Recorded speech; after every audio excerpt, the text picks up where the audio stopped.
Sa headlines kan mga barata, one-time big-time police operation kang Naga City Police Office, liwat ng sitar ni mga traffic violators kasubanggi. LGU Iriga may paliwanag na sa subot quarrying na nangyari sa Ilihan Hills sa San Nicolas, Iriga City. 20 million pesos na kantidad ng shabu na recover sa tulong sospek sa Camarines Norte. CDRRMO kan LGU Naga nakaalerto naman sa Tropical Depression Wilma. Uya ang mga barata sa aldaw na ini. Ako po si Jo Mike Angeles. Matapos magpahingalo nin harahalawig na bulan, liwat pinaglansar kasubanggi kang Naga City Police Office ang sainang one-time big-time police operation. Inisip pagsitara sa mga motorista na may mga traffic violations. Ang detalye sa report ni Melvin Machado. Ikinaugma ni City Councilor Omar Buenafe ang liwat na pagbuwalda kang one-time big-time police operation sa siyudad kang Naga sa pangingenot kang Naga City Police Office, katuwang ang Public Safety Office, LTO, Highway Patrol Group asin iba pang volunteers. Sa enota pagrangkada kaini sa siyudad, nahiling man subot ang magayon na epekto sa paghuros kan bilang kang road crash, pagbaba kan bilang kang crime rate asin na disiplina si mga motorista. Huli kay ni, hagad ni Consial Buenafe na ipagpadagos ini kang Naga City Police Office. So, dakula po ba ang tabang sa nahiling ta in the past na ini-implementar ini, dakulang tabang sa pagdisiplina kan sa tuya mga motorista na nahiling ta man sa epekto ka to dati na nagbawas talaga sa mga accidents sa mga kalsada, nagbawas yung mga violations, and pati si crime situation nahiling man si improvement na significant talaga. Nagbaba si sa tuyang crime incidents during that time. Kaya ako po, nag-encourage na ipadagos iniyo sa tuyang mga joint operations kang PNP, LTO, PSO, and other volunteers na minsan tatarabang man. Para man sa mga motorista, dapat makipag-kooperar man subuot para maging marhay ang sitwasyon sa tinampo, mabawasan ang aksidente asin matukduan nin tamang disiplina sa paggamit kang tinampo. Mga motorists, mag-cooperate man kita para mas lalong mapakarayan sa tuyang sitwasyon sa kalsada, mabawasan yung mga aksidente, and ma-encourage ta ang maray na behavior sa paggamit ng mga public roads. Para sa GNN TV 48 Naga, Melvin Machado, Newsbreak. Mientras tanto, sa pinagibong Continuous Police Operation for the Enforcement of Law and Local Ordinance, may 72 na motorista na natawan ng citation tickets. 31 ang temporary operator's permit, sarong motorsiklo ang na-impound, asin 30 ang nakumpiskar na driver's license. Kaibahan ka Naga City PNP kasubanggi ang mga personahe kan Public Safety Office asin Land Transportation Office. Padagos sa mga barata. Gigibun sa aga ang public hearing para pakarahayon ang ordinansang pinagahaman ni City Councilor Omar Buenafe. Kay Puan subot day magbanggaan ang kasuguan kang LTO na nagbabawal sa National Highway ang mga e-trikes o e-bikes. Digdi sa Naga, nakakabiyahe ang mga e-trike asin e-bikes basado sa ordinansang inaprobaran kan sangguni ang panglungsod na nagtutukdo kan sa indang mga dapat na agihan. Sa tigtutulog ng bagong e-bike ordinance, naka-schedule ang public hearing sa agang alas 8. So, Biyernes.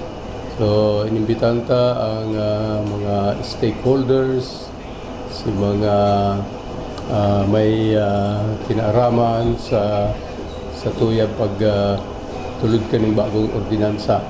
Ay ni matukar sa rationalization kang e-bike registration dito sa siyudad ng Naga, asin naglalagman ng mga pagbawal sa ibang mga parte kang siyudad, pagdara ka ng mga e-bikes, and pag-require na gabos na mga e-bike na nagdadalagan sa public roads dapat rehistrado, as in may permiso ang driver. either sa siyudad or sa LTO. Sa iba pang bareta, siring kang dati nakabantay giraray ang City Disaster Risk Reduction and Management Office kang Naga sa epektong pwedeng darahon ni Tropical Depression Wilma. Ang detalye sa report ni Christine Reyes. Panibagong raot din panahon na naman ang pinagbabantayan ngunyan matapos na makalaog sa Philippine Area of Responsibility na apodo na Bagyong Wilma. Huli kay ni, asahan sa buot na makakamati ang syudad din Naga ning katamtaman hanggang sa makusog na pag-uran sa mga masunod na aldaw, partikularmente sa maabot na weekend. Pinagtaon ni City Disaster Risk Reduction and Management Office Head Reyno Rodriguez ang magiging dalagan kan bagyo at sina magiging sitwasyon sa iraram kang raot din panahon. Dagdag pa niya, sanay naman sabot ang mga Bicolano sa mga araw kaining pangyayari kung kaya perming magpreparar, maluya o makusog man ang bagyo. Expected sa aga, pero pag hiniling mo kaya itong may Kamsur area, garo mayo pa nga kita, garo Sabado itong blue. Pero nagki-change kaya siya po every hour, so hilingon ta po giraray sa agang-aga kung ano si report. Pero mas magayon po ang preparasyon tamauran. Tangani, pero naka-blue lang po kita. Bako yan bako po yan Pag-asa. Ito yan UP NOAA. So pag hiniling reliable din po sindang source because of the high pressure. Pero what if muna na maghapon magluya si high pressure tapos may chance na magsakatulos po ining route ning panahon sa south. So data po talaga siya ma-determine. Pero yan, ang expectations na lang, ang preparation ta sa aga, may pag-uran, medyo mas makusog siya on Saturday and Sunday. So ako po, day by day ta na lang hilingon, day kita magparataram na asahan ta na makusugo ng uran sa Domingo. Siguro itong pagiging updated na lang po kan mga tao. Sa ngunyan, normal pa man igi sa syudad din Naga kung kaya nasa white alert pa man sana ang CDRMO. Alagad, nakamonitor man sinda sa kamugtakan kan panahon. Kung sa aga magbago ang sitwasyon, itataas tinda sa blue alert status ang syudad. Buot sabihon, bako lang si mga gamit ang ipapasiguro ninda, kundi pati na ang mga tao lalo na si mga yaon sa barahaon na lugar. Kaso ugma, may meeting kami with NDRRMC, sinda po nag-red alert na. Dahil sabi po ni ARD dahil kaipuhan ninda na mag-mobilize. But since Mayo man po normal condition pa po kita, nasa white po kita. But any moment po, starting tomorrow, kung mangangaipuhan, ma-blue po kita. Again, ang blue, ang bot sabihon, prepare bako lang ang mga kagamitan, kundi ang mga tao na pwedeng kaipuhanon para mag-agap po para sa mga tao na yaon sa taho po ning pag-uran or pagbulos ning o kung pigbabaha po ang syudad. So Mayo, nasa white pa po kitangon yan. Inabisuhan man kay ni ang publiko na mag-antaway sana sa mga reliable sources nin impormasyon pag-abot sa kamugtakan kan panahon. Para sa GNN TV 48 Daga, Christine Alcanzo Reyes, Newsbreak. Sa iba pang bareta, nagpapadagos ngunyan ang Incident Command System Seminar kang City Disaster Risk Reduction and Management Office kay bana na ang second batch kang mga barangay officials asin mga volunteers. Pinagsabi ni Reyno Rodriguez ang importansya kaini lalo na sa panahon kang kalamidad. Kinakaipuan subot na nagkakaintindihan ng LGU Naga pati na ang mga barangay officials sa pagtaon ng mga instruction, sitwasyon asin updates sa kanya-kanyang lugar. Si second batch po yan kang ICS, basic ICS, yaon po duman sa laog kang ICS itong AOC tsaka IMT approach kung saan ang pigigibo po kaini is makapacitatean mga involved po sa disaster risk reduction management na same language ang pigtataram, nagkakairintindihan po kami. Naintindihan po nindo itong bako lang communication but itong coordination flow.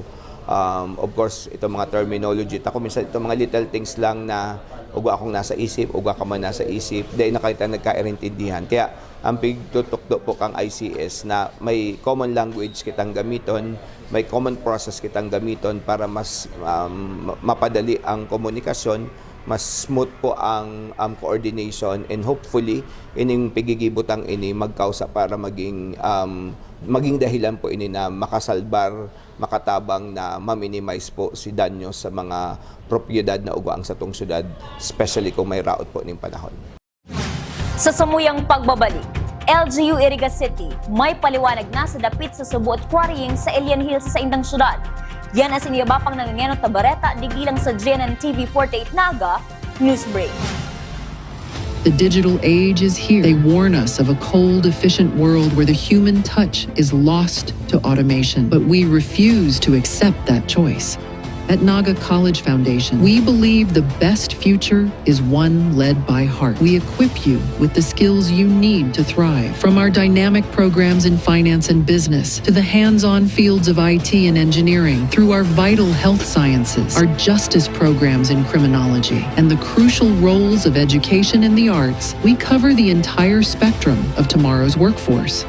Here, you don't just become future ready, you become a worker with empathy, a leader who understands that technology must serve humanity. Choose the college that prepares you not just for the job, but for the world. The future is here at NCF. Enroll at Naga College Foundation. Let us build a brighter, kinder tomorrow.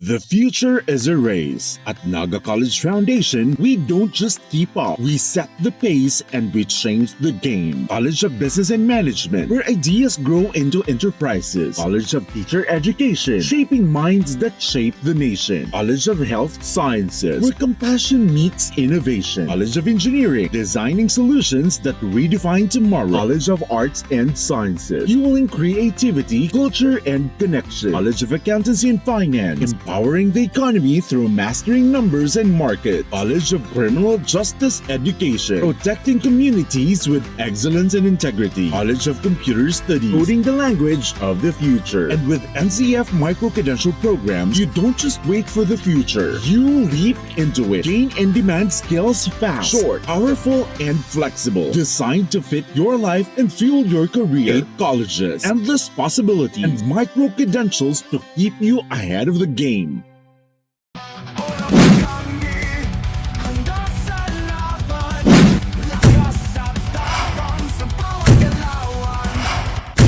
Ano, morag ka?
Sa pagpapadagos ka mga bareta, nagpaluwas na kan sa indang official statement ang lokal na gobyerno kang Iriga mapadapit sa naglalakop na video sa social media na subot may illegal quarrying operation sa Ilian Hills sa barangay San Nicolas, kanasabing syudad.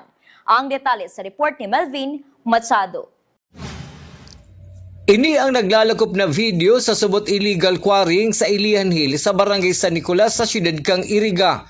Alagad sa official statement na pinagpaluwas kang lokal na gobyerno kang Iriga ang aktibidad sa nasabing kabukidan, ang parte kang itutugdok na Indigenous People Culture and Heritage Multipurpose Building. Ang pondo halik kay Senador Lito Lapid asin pinag-iimplementar kang DPWH. Nagbubugtak subuot in slope protection, soil stabilization asin iba pang proteksyon para day magrasay ang daga. Parte subot ini kang obligatory requirements kang Environmental Compliance Certificate na pinag-issue kang DNR. Susug kay Iriga City Mayor Rex Oliva, may nagbisita naman ng mga taga-DNR asin mayong nahiling na violation ang lokal na gobyerno. May nagpunta po ng mga taga-DNR at nagbisita sa nasabing lugar at kanilang nakita. At sabi nila wala namang violasyon o any violation na ginawa ang lungsod ng Iriga sa pagpapatupad ng nasabing proyekto. Ang ginagawa po ay bilang preparasyon sa slope protection na gagawin dahil sa inisyo ng DENR sa pamamagitan ng Environmental Management Bureau. Sa phone interview kay Environmental Management Bureau Bicol Regional Director Jerry Geronimo Sanchez, bakong kwari ang nangyayari kundi parte ini kan itutugdok na istruktura asin mayo sidang nahiling na violation kang lokal na gobyerno kan iriga basado sa impormasyon na nakaabot sa iya. The excavation is a part and parcel of the development within doon sa inisyuhan namin na ECC. And it's not a quarry project. It's an amusement park with the excavation according to my PEMO. The current excavation is for the foundation of the Indigenous People Center building. Wala silang so far from the initial report, which I need to see the official one, no, but nagtanong lang ako. There's no violation. Para sa GNN TV 48 Naga, Melvin Machado, Newsbreak. Mientras tanto, bako man subot pang commercial purpose ang pagpatag kan portion kan Ilian Hila para tawandalan ang itutugdok na istruktura. Yung quarry kasi, when you quarry is a sand and gravel. It's not a sand and gravel, but it is a top of a mountain, di ba? So, if you quarry, yung for commercial purposes yun. So, hindi naman from the initial report, it's not for commercial, but it's the earth filling and leveling off and then for the foundation ng building.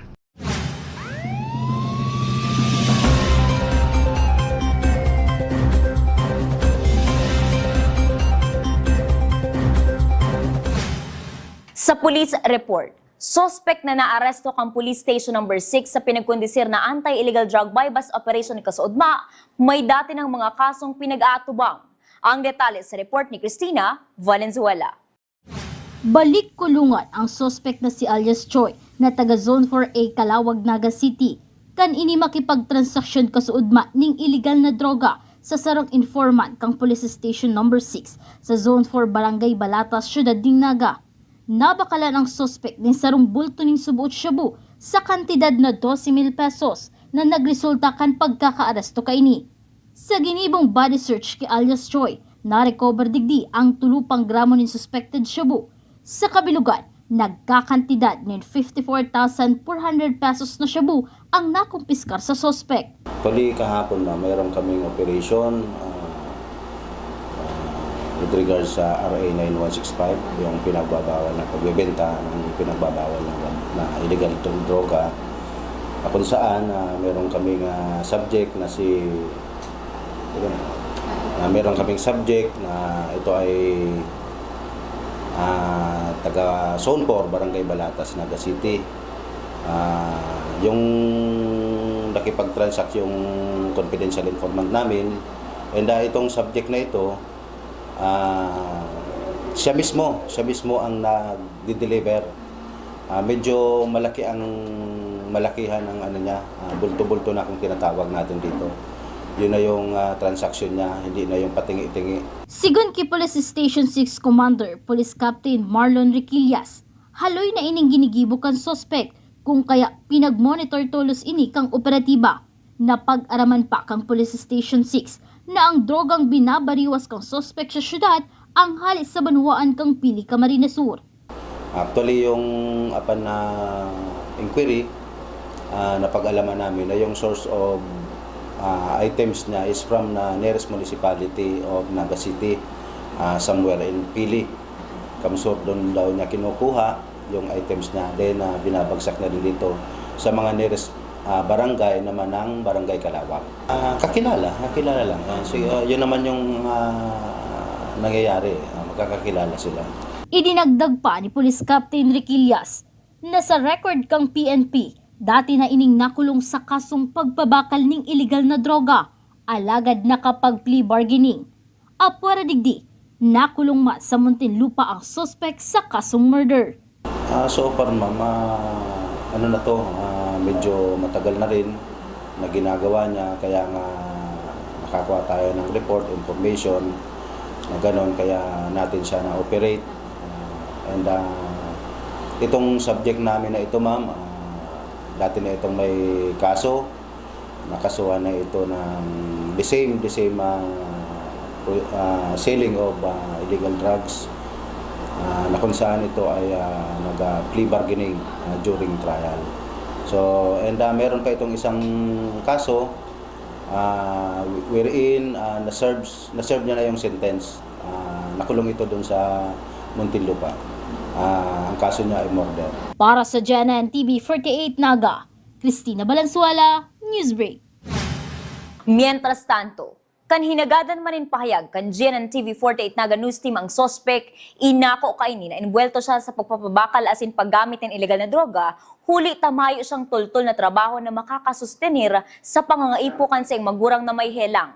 Sobra man ang pagbasol kan sospek asin nagpromisa ini na oras na makaluwas siya sa karsela nung na siyang mabalik sa dati niyang gibo. Itong mga nakuha sa imong droga, haloy ka nang na-involve yung sa pagpabakal? Dati po. Ano po? Dati po. Dati pa? O, pirang taon na? Haloy na. Haloy na. Pero aside sa nagbebenta, nagagamit ka man? Minsan po. Minsan. O, usually, pag mga sarong bulan, pirang beses? Minsan po, sarong lang po. Saro lang? Oo. O, kasi bago ka nagpabakal ng illegal drugs, naggamit ka kanto? May mampukundol ng trabaho. Mayong maray na trabaho. Driver ka po, sabi mo? Hindi po. Freelance po kaya ako kasi sila po. Magurang ko po may mati. Saka po ako po maging pagabat sa pamilya ko eh. Pakalos ko pong gulungan, ako po makakondol ng trabaho. Habo ko na po. Pero ang beses ka ng hindi nakulong? Sinod po. Sinod ano? Hindi po, sinod kung involving sa drugs. Oo. Tapos? Habo ko na po eh. Mabagong buhay na po ako. Nagsisisi kami sa niligibo mo? Siyempre po. Ako susumbunganin, gusto ko magkakakya ko, bakit kinabahan niyo? Ako ko may droga eh. Ako lang po sa buhat ko. So kahit pa nga po ako dahil po, nangyari. Kaya man po ko na nakita buhay ko. Ako ko lang po itong sa pamilya ko, maging pagabat pa ko. Nagurang na po sila eh. Ako ko sa mga tugang ko, bako po talaga kung asa pa yung pamilya ko. Nabo ko po magaganda ko, ultimo po pang reksyon ako, pang sigarilyo, kumaganda ko sa pamilya ko. Oo po, ano kayang kalalaki po ko. Kaya ako sa magurang ko. Sa iba pang police report, tulong kilo nin sabu na nagkakantidad 20,400,000 pesos ang na-recover asin nakumpiskar sa tulong mga sospek na pinagbistusan na sa alias na Mando, asin Dan na taga Bacoor, Cavite asin alias Iris na taga Las Piñas City sa Anti-Illegal Drug Bypass Operation Kasubanggi sa Vincent's Avenue, Purok 2, Barangay 5, Daet, Camarines Norte. Pinanginotan kan Police Provincial Drug Enforcement Unit kaiba ng Daet Municipal Police Station, Provincial Intelligence Unit as in PDEA Regional Office 5. Ang tulong na aresto ang konsideradong high-value individuals. Sa iba pang bareta, dahil na ikinangalas ni City Councilor Omar Buenafe ang mangyayaring pagribay ng Regional Director kan PNP sa Bicol sa agang Biyernes. Si Police Brigadier General Nestor Babagay ang riribayan na ni Police Brigadier General Erosito Miranda bilang Regional Director kan PNP Bicol. Susuki Konsehal Buenafe, gabos na programa kan PNP ang nakalatag naman asin bako naman bago ang pagriribay nin pamayo kan PNP sa rehiyon. Si Konsehal Buenafe ang dating Regional Director kan PNP Bicol antes ining naging konsehal. Sa PNP po, may continuity na yan dyan. Ang mga policies, guidelines, regulations, establisado na. Ang mga turnover of commands, ang mga change of head ng mga commands at sa PRO 5, mga regular na ginigibo yan kang PNP organization. So, siyempre, dahil may nagigibo na madidisrupt si operation and administration kang organisasyon. Yan, makalatag naman. And I believe ito pong outgoing kang regional director is bound for a higher level office. Kaya sigurado kung ilan siya sa pwesto na higher position that calls for a higher rank, saro yan na promotion man sa iya. Padagos sa mga bareta. Ikinaugma kang 9th Infantry Division Philippine Army ang naging desisyon ni Presidente Ferdinand Marcos Jr. na repasuhon ang mga polisiyang nakabugtak sa Complete Disability Discharge kang AFP. Susog kay Major Frank Roldan, Chief kan Division of Public Affairs kang 9th Infantry Division Philippine Army, dakol na mga soldado sa saindang kampo na may disability ang natauanin paglaom na maipadagos ang saindang serbisyo sa gobyerno. Tubod man si Major Roldan na maski disabled na ang sarong soldados, may magigibo pa man subuot ini. Opo sir, suportado po namin at alam po namin na marami ang sundalo na matutuwa doon sa pag-review ng policy about the CDD or yung Complete Disability Discharge. Ito pong Complete Disability Discharge ay subject po nito yung mga sundalo na nasugatan or naging casualty sa mga gera or yung sa pagtupad ng kanilang tungkulin na hindi na nila magampanan yung kanilang mga trabaho. Sa kamugtakan kan panahon, huli kang epekto kang shear line, northeast monsoon as in rain once kan tropical depression Wilma, makaka-eksperyensya ngunyan in 0 hasta 50 millimeters tin uran ang Bicol region. Sa aga, pwedeng makapagrehistro ng 50 to 100 millimeters tin uran hasta aldaw nin Sabado. Mantang pag Domingo, 0 to 50 millimeters tin uran ang inaasahan sa rehiyon. Mga tugang, 21 aldaw na sa Pasko na, ang Christmas countdown na inihatod sa Indokang Naga College Foundation Changing the Game. Ang One Love Christmas Project kan GNN TV48 Naga para sa mga salit na komunidad, nagpapadagos kunya na taon. Para sa indong mga donasyon, partnerships and sponsorships sa mga kahapotan, mag-upload sana sa 094694698824 o mag-email sa gnntv48naga@gmail.com. Asin yan ang mga bidang baratang nakalap kan mas pinakusog na puwersa kan GNNTV48 Naga News and Bigo Affairs. Dahil manangon i-follow sa aming official Facebook page, GNNTV48 Naga. Padagos kaming mahatod yung mga baratang garantisadong nangingenot asin napapanahon. I-hit ang subscribe button sa aming official YouTube channel, GNNTV48 Naga, para updated kita sa mga barata asin istoryang Bida ang Bicolano. Ako po si Ja, Mike Angeles, asin ini ang GNNTV48 Naga, News Break. Tanga diri ko nababay na GNNTV48 Naga. Kalma! Lumipat lang ang GNNTV48 Naga sa Channel 48.1. What? Direk, ang simple lang ng solusyon dyan. Kunin ang remote, pumunta sa menu Setup o Settings, at hanapin at pindutin ang scan at hintayin. Then, boom! Balik na si GNN sa Channel 48 mo. Para sa mga balitang nanguna at napapanahon, At sa mga programang suwak sa panlasa mo. tutok lang sa GNN TV48 Naga, Bida ang Bicolano!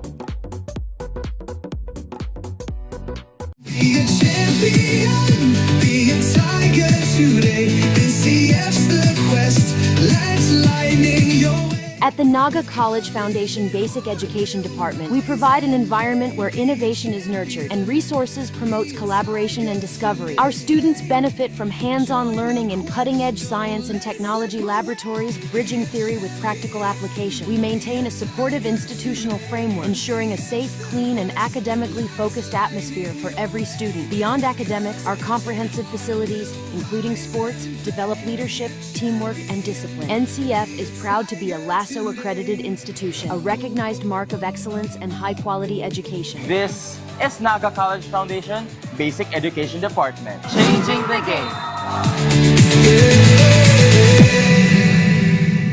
At NCF, we're all about that holistic grind. Hands-on training, real-world experience, and affordable education that gets you industry ready. Shoot to edit, dito from concept to screenwriting. From shooting to editing to actual broadcasting, NCF was the first and the only school that has its own operational television and radio stations. No boring stuff, just real skills or the real world. Jika na ba? Be a tiger today.